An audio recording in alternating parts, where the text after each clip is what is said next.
नमस्कार। आज हम मूल अधिकारों के बारे में अध्ययन करेंगे।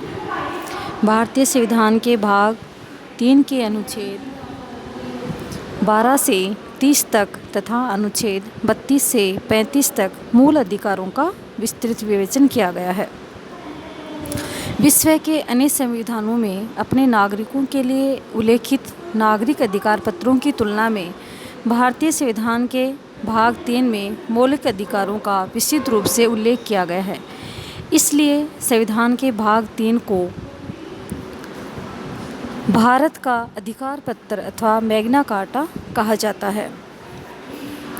उल्लेखनीय है कि 1215 में ब्रिटेन की जनता ने सम्राट जॉन को प्राचीन स्वतंत्रताओं को मान्यता प्रदान करने के लिए मैग्ना कार्टा पर हस्ताक्षर करने के लिए बाध्य किया था और उसके पश्चात 1689 में बिल ऑफ राइट्स दस्तावेज के माध्यम से महत्वपूर्ण स्वतंत्रताएं प्राप्त की। मानव अधिकारों की मांग के लिए लड़ी गई फ्रांस की राज्य क्रांति के उपरांत 1789 में फ्रांस में मानवीय अधिकारों की घोषणा की गई। ऐसी ही शुरुआत भारत में भी मूल अधिकारों के लिए की गई। भारत में मौलिक अधिकारों की सर्वप्रथम मांग 1895 में संविधान विधेयक द्वारा की गई। राष्ट्रीय आंदोलन के दौरान ही समय समय पर भारतीयों द्वारा मौलिक अधिकारों की मांग की जाती रही है। 1917 से लेकर के 1919 के मध्य भारतीय राष्ट्रीय कांग्रेस ने ब्रिटिश शासकों से मांग की थी कि भारतीयों को अंग्रेजों के समान सिविल अधिकार तथा समानता का अधिकार प्रदान करना चाहिए और इसी को मद्देनज़र रखते हुए 1928 में मोतीलाल नेहरू द्वारा प्रस्तुत किए गए नेहरू प्रतिवेदन में भारतीयों को मूल अधिकार प्रदान करने की मांग भी की गई।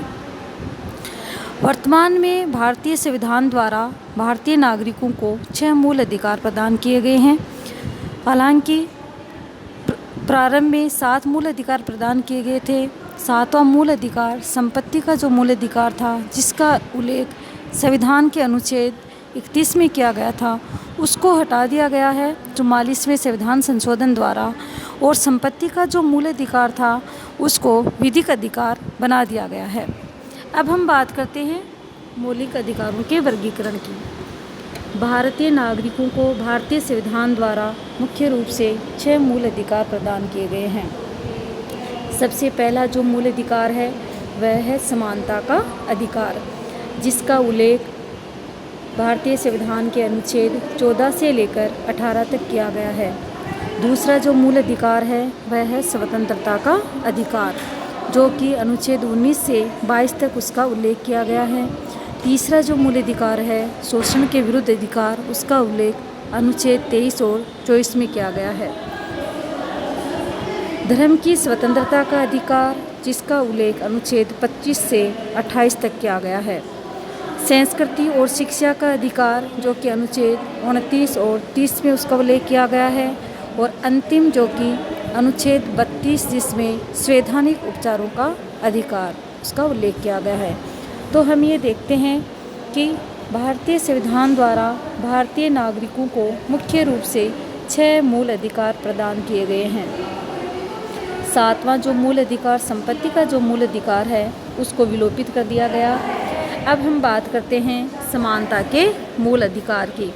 समानता का जो मूल अधिकार है उसका वर्णन अनुच्छेद 14 से लेकर के 18 तक किया गया है, जिसमें हम ये देखते हैं कि विधि के समक्ष समानता और विधि का समान संरक्षण, अर्थात समानता का जो मूल अधिकार है उसमें इस बात पर बल दिया गया है कि कानून के समक्ष सभी नागरिक हैं वो समान हैं, चाहे वो किसी भी जाति का हो, किसी भी धर्म का हो और किसी भी जगह उसने जन्म लिया हो।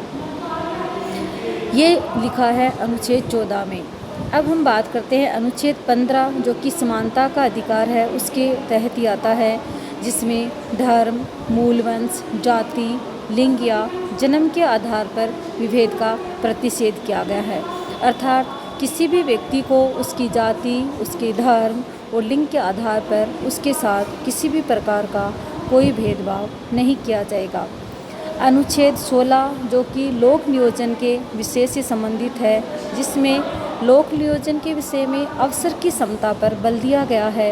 अर्थात जो भी सरकारी नौकरियां हैं उनमें बिना किसी भेदभाव के सभी व्यक्तियों को समान अवसर प्रदान किया जाएगा।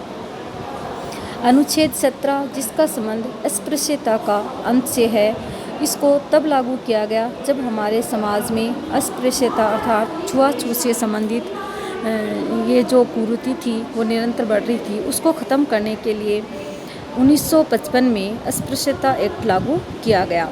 अनुच्छेद 18 जिसका संबंध उपाधियों के अंत से है, इसमें सिर्फ शिक्षा और सेना दो ही ऐसे क्षेत्र हैं जिनमें उपाधियां दी जा सकती हैं और अन्य उपाधियों पर रोक लगी हुई है।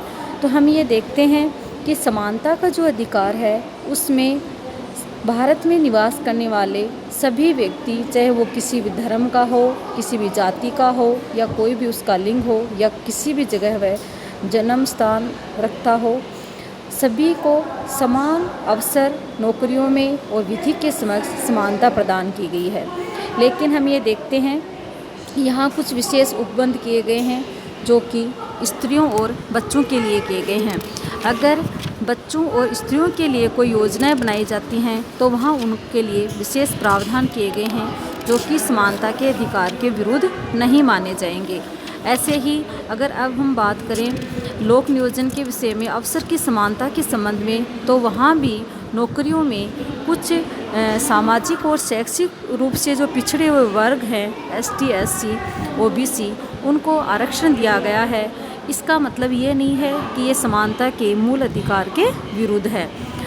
उनको मुख्य धारा में लाने के लिए ये विशेष उपबंध उनके लिए किए गए हैं। तो हम ये देखते हैं कि समानता का जो मूल अधिकार है वो विधि के समक्ष सभी व्यक्तियों को समान मानता है, समान संरक्षण प्रदान करता है और उपाधियाँ जो पहले ब्रिटिश काल द्वारा लागू की गई थी, जो कि असमानता का परिचायक थी, उसको भी ख़त्म कर दिया गया है।